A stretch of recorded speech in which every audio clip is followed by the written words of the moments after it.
السامعين يا بصر الناظرين يا أسرع الحاسبين ويا أرحم الراحمين. تمام حمد و ثنا ہے ذات پاک پروردگار کے لیے. درود و سلام ہے محمد اور آل محمد علیہ السلام کے اوپر. قابل تعریف ہم تمامی حضرات، آج روز جمعہ 9 ذی الحجہ، روز عرفہ، شہادت حضرت مسلم بن عقیل علیہ السلام کی مناسبت سے جو آج مجلس رکھی گئی ہے اس میں آپ سماعت کرنے کے لیے حاضر ہو گئے ہیں. آپ کے لیے دعا کرنا چاہیں گے. خدایا جتنے بھی دور و دراز سے تشریف لائیں، جو بھی حاجات لے کر سب کے حاجات کو روا فرما. خدایا ہمارے بزرگوں کے بچے، ہمارے قوم کے بچے جہاں تعلیم حاصل کر رہے ہیں سب کے بچوں کے علم میں کامیابی نصیب فرما. جتنے بے روزگار جوان ان سب کو روزگار عطا فرما. خدایا روز عرفہ ہم سب کو عرفات کے میدان میں یہ روز عرفہ کے اعمال انجام دینے کی توفیق عطا فرما. خدایا ہم سب کو بھی حج بیت اللہ کی زیارت نصیب فرما. عزیزان ایمانی، یقیناً دعوان وقت میں گنجائش کی کمی ہے، لہٰذا روز عرفہ کے سلسلے میں چند باتیں کر کے امام حسین علیہ السلام کی وہ مخصوص دعا جو امام حسین علیہ السلام نے عرفہ کے دن اپنے اہل بیت کے ساتھ میدان عرفات میں پڑھی تھی، اس کے چند فقرات کو میں نے آپ کے سامنے پیش کیا ہے. اور انشاءاللہ کوشش کریں گے اس مقدمے کو کہ کس طریقے، چونکہ سمجھ لیجیے آج جناب مسلم کی شہادت مطلب محرم کا ایک طریقے سے آغاز ہو چکا ہے. پہلی شہادت کی خبر حسین کو آج کے دن مل چکی ہے. حسین اپنے گھر کو رکانا شروع کر دیا ہے. تو یہ مقدمہ کیسے بنا، اس کے لیے انشاءاللہ آپ لوگ مینٹلی پریزنٹ رہیے گا. چند خصوصی باتیں ہم آپ تک پہنچانے کی کوشش کریں گے. روز عرفہ امام حسین علیہ السلام جب عرفات کے میدان میں ایک پہاڑی کے دامن پر بیٹھے اور بیٹھنے کے بعد اپنے اہل بیت کو پاس بلایا اور دعائے عرفہ پڑھی امام نے. اور اس کے بہت پیارے پیارے جملات انشاءاللہ آج 3 بجے بھی یہاں پر دعا پڑھی جائے گی. اور امام علیہ السلام کو یہ جملہ امام نے ہاتھوں کو بلند کیا تھا. امام فرما رہے تھے یا اسمع السامعین و یا ابصر الناظرین، اے سب سے بہترین سننے والے، اے سب سے بہترین دیکھنے والے، اے بہترین نگاہ رکھنے والے، وَيَا أَسْرَعَ الْحَاسِبِينَ، اے سب سے بہتر حساب کرنے والے اور سب سے زیادہ رحم کرنے والے. آج امام حسین علیہ السلام خدا سے راز و نیاز کی باتیں کر رہے ہیں.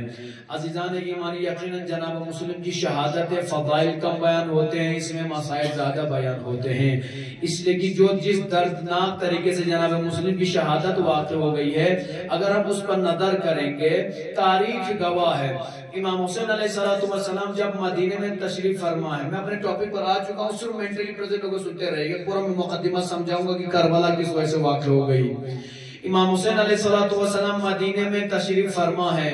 لوگوں نے آ کر امام حسین علیہ السلام سے شکایت کی، مولا ہم معاویہ کی بیعت نہیں کرنا چاہتے، ہم معاویہ کو چھوڑنا چاہتے ہیں، ہم آپ کے ہاتھ پر بیعت کرنا چاہتے ہیں. امام حسین علیہ السلام نے منع فرمایا ابھی حالات بہتر نہیں، ابھی صبر کرو، کچھ دن رک جاؤ.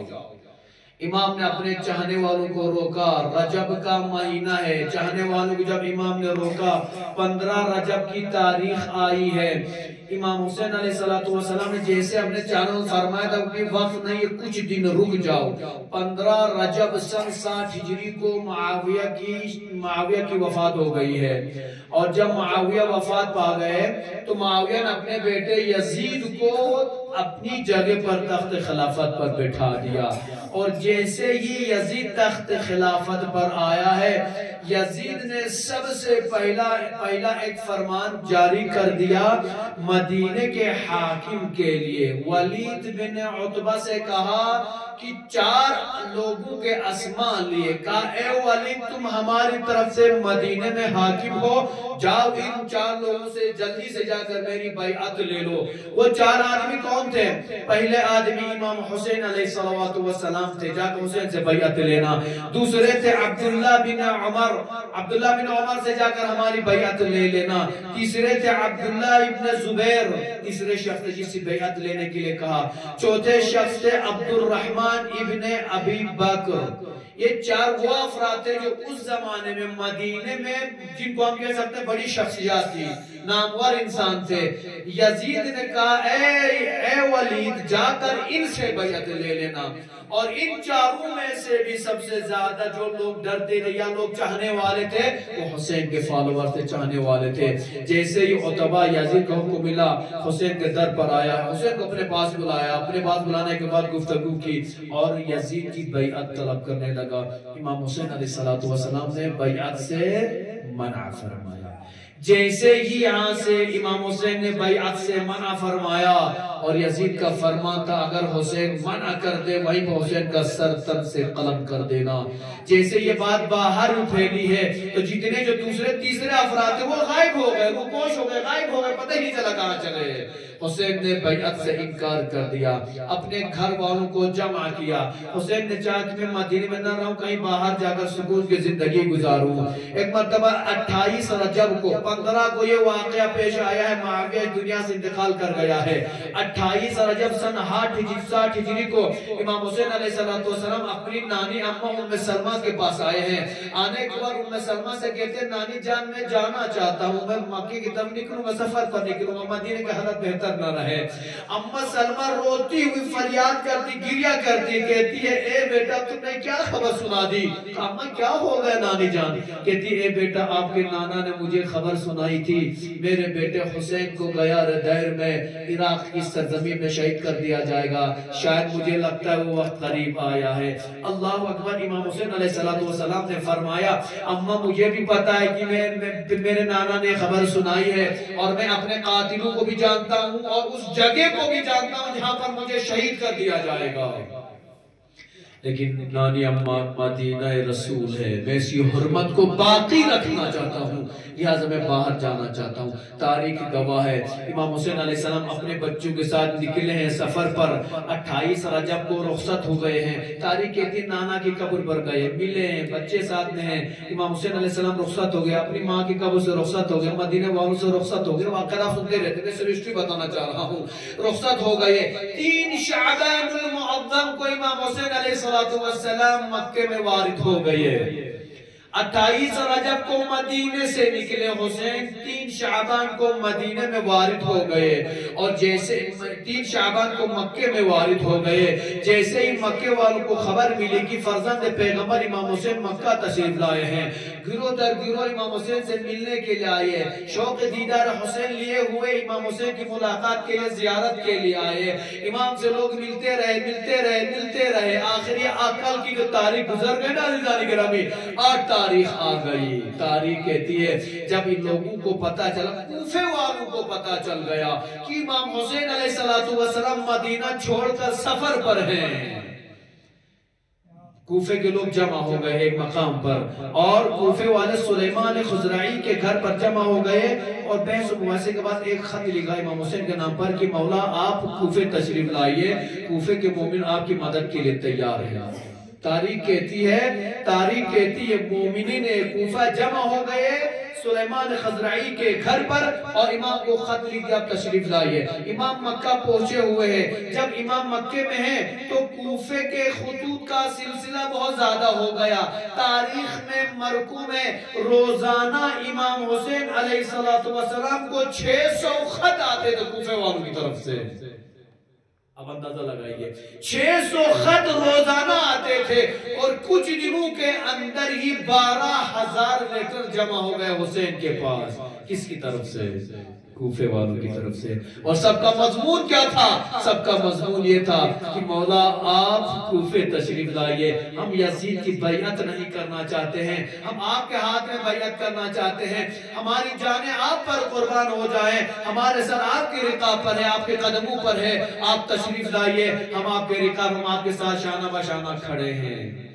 تاریخ کہتی ہے یہی وہ تاریخ تھی امام حسین علیہ السلام کا جب لیٹر 12,000 لیٹر جمع ہو گئے، امام حسین نے اپنے بھائی جناب مسلم ابن عقیل کو پاس بلایا، مسلم حسین کے ساتھ ساتھ مسلم بھائی حسین کے پاس بلایا، سب سے پسندیدہ شخصیت، سب سے حسین کے نزدیکی آدمی، ہمراز آدمی جناب مسلم کو بلایا۔ اے مسلم، کوفے والے بلا رہے ہیں، مسلم میں چاہتا ہوں کہ تم جاؤ اور کوفے کے حالات سے مجھے واقف کر دو۔ آپ جاؤ مسلم، جا کر کوفے کے حالات دیکھ لینا، پھر مجھے لیٹر لکھ دینا، جیسے ہی تمہارا لیٹر ملے گا اس میں جو خبر ہے میں اسی حساب سے سفر شروع کروں گا۔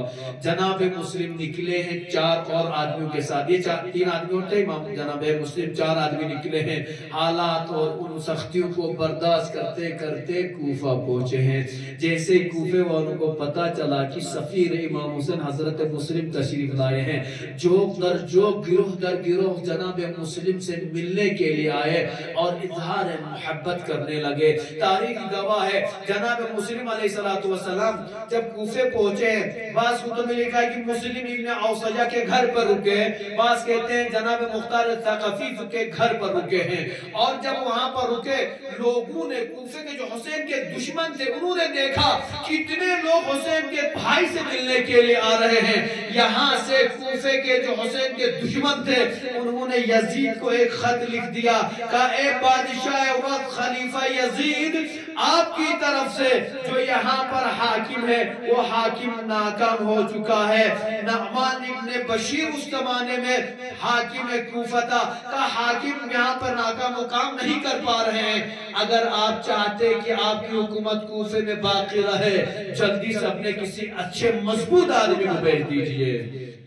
یزید کو جیسے خط ملا ہے، یزید نے اپنے حاکم بصرہ ابن زیاد کو حکم دیا، ابن زیاد کو خط لکھ دیا، اے ابن زیاد جاؤ، کوفے کے حالات بہتر نہیں ہے، وہاں جا کر حالات سنبھالو۔ تاریخ کہتی ہے یہی وہ ایام تھے جب ابن زیاد رات کے اندھیرے میں چہرے پر پٹی باندھے ہوئے کپڑا ڈالے ہوئے کوفے کے اندر داخل ہو گیا۔ لوگ یہ سمجھے کہ یہ کوفے میں آج حسین کی تشریف، لوگ سب کو پتا تھا حسین آ رہے ہیں، سب سمجھے حسین آ رہے ہیں، ان کو جگہ مل گئی، اور جیسے ہی وہ اندر آیا ہے اپنے چہرے سے نقاب ہٹایا تو لوگوں نے کیا دیکھا، یہ حسین نہیں، یہ ابن زیاد ہے۔ لوگ ناراض ہو گئے، غضبناک ہو گئے، لوگوں نے ساتھ دیا مسلم کا۔ جناب مسلم نے خط لکھا، اے بھائی حالات بہتر ہیں ماشاءاللہ سے، ابھی تک میرے ہاتھ میں 18,000 لوگوں نے بیعت کی ہے، بیعت کی جب اگلی نماز جناب مسلم نے پڑھائی ہے 25,000 افراد نے مسلم کے پیچھے نماز پڑھی، 18,000 لوگوں نے بیعت کی، سامنے آئے ہیں۔ جب نماز پڑھائی گئی تو 25,000 افراد نے جناب مسلم کے پیچھے نماز پڑھی۔ مسلم نے بھائی کو خط لکھ دیا، اے بھائی تشریف لائیے۔ جناب مسلم کا خط حسین کو ملا، آنکھوں سے لگایا، حسین سفر کے لیے آمادہ ہو گئے، سوچتے ہیں کہ کوفے کی طرف سفر کروں۔ عزیزان گرامی بس چونکہ وقت میں بس 2-4 منٹ اور دے دیجئے گا۔ جناب مسلم یہاں سے چلے ہیں، ابن زیاد نے سختیاں کرنا شروع کر دیا، اور آخر میں جناب مسلم کے حالات جب بدتر سے بدتر ہو گئے، جناب ہانی کے گھر گئے، ہانی گھر چھپ گئے، ان کو بھی شہید کر دیا۔ اس کے بعد جناب مسلم تنہا ہوتے ہوئے باہر آتے ہیں۔ جناب مسلم کیا دیکھتے ہیں، کچھ دیر بعد دیکھتے ہیں کہ جو مسجد مغرب کے ٹائم جناب مسلم سے فل تھی، اگلی مغرب آئی تو جناب مسلم نے دیکھا صرف 30 آدمی رہ گئے ہیں۔ یہ غداری کرنا، یہ دھوکہ دینا، یہ بے وفائی کرنا، یہ کوفیوں کی علامت ہے۔ عزاداران مظلوم کربلا، مسلم تنہا ہو گئے، مسلم کو اپنی تنہائی کا احساس ہو گیا۔ ایک مرتبہ جناب مسلم تنہا ہوتے ہوئے ایک خاتون کے گھر پر پہنچے ہیں۔ وہ خاتون کہتی ہے، اے جوان کیا تمہیں نہیں پتا حالات بدتر ہیں، یہاں پہ نہ رہو، زیاد کے فوج آئیں گے اور ہمیں تنگ کریں، تم چلے جاؤ۔ جناب مسلم کہتے ہیں، اے اماں میں کہاں جاؤں، میں تو مسافر ہوں، کہ اپنے گھر جاؤ، کہ میں کہاں، میرا گھر ہی نہیں، میں مسافر ہوں۔ کہ کون ہو؟ کہ میں حسین کا بھائی ہوں، میں حسین کا سفیر ہوں۔ اس خاتون نے جیسے حسین کا نام سنا تڑپ گئی، کہا کیا تم حسین کے بھائی ہو، میرے مولا آقا کے بھائی ہو؟ اے مسلم اندر آ، مسلم کو رات بتانے کے لیے جگہ عطا کی۔ اللہ اکبر۔ اس خاتون کا بیٹا لالچ میں آیا ہوا تھا، ابن زیاد کو پیغام پہنچا دیا کہ مسلم ہمارے گھر پر ہیں۔ اگلے دن مسلم کے اوپر سب نے مل کر حملہ کر دیا۔ آج جو مسلم جن کے ہاتھ پر 18,000 لوگوں نے بیعت کی تھی، آج مسلم کوفے کی گلیوں میں تنہا نظر آ رہے ہیں، اکیلے جب لڑتے نظر آ رہے ہیں۔ دشمنوں نے مرتبہ گھیرہ بندی کے ذریعے مسلم کے اوپر حملہ کر دیا۔ ارے مسلم تنہا تھے، گرفتار ہو گئے۔ مسلم کو دارالامارہ کی چھت پر لے جایا گیا۔ مسلم کو اتنی بڑی بلڈنگ سے دارالامارہ سے سر قلم کر کے گرا دیا گیا۔ مسلم جب گرے ہیں ایک ہی آواز دیتے ہیں، السلام علیکہ یا ابا عبداللہ۔ اے بھیا حسین، ارے میں نے آپ کو کوفے بلایا تھا، مولا کوفے نہ آئیے گا، کوفے والے بے وفا ہیں، انہوں نے ہمارے ساتھ دغا کیوں ہے۔ یہی 9 تاریخ تھی، حسین عرفات کے میدان میں پہنچے ہیں، حسین کو سلام آخر پہنچا، حسین باہر نکلے، مسلم کو یاد کیا، فریاد کرتے ہوئے حسین نے یہی فرمایا ہوگا، اِنَّا لِلَّهِ وَإِنَّا إِلَيْهِ راجعون رضا بقضائه وتسليما لأمر مولاه۔ ألا لعنة الله على القوم الظالمين وسيعلم الذين ظلموا أي منقلب ينقلبون رضا بقضائه وتسليما لأمر مولاه۔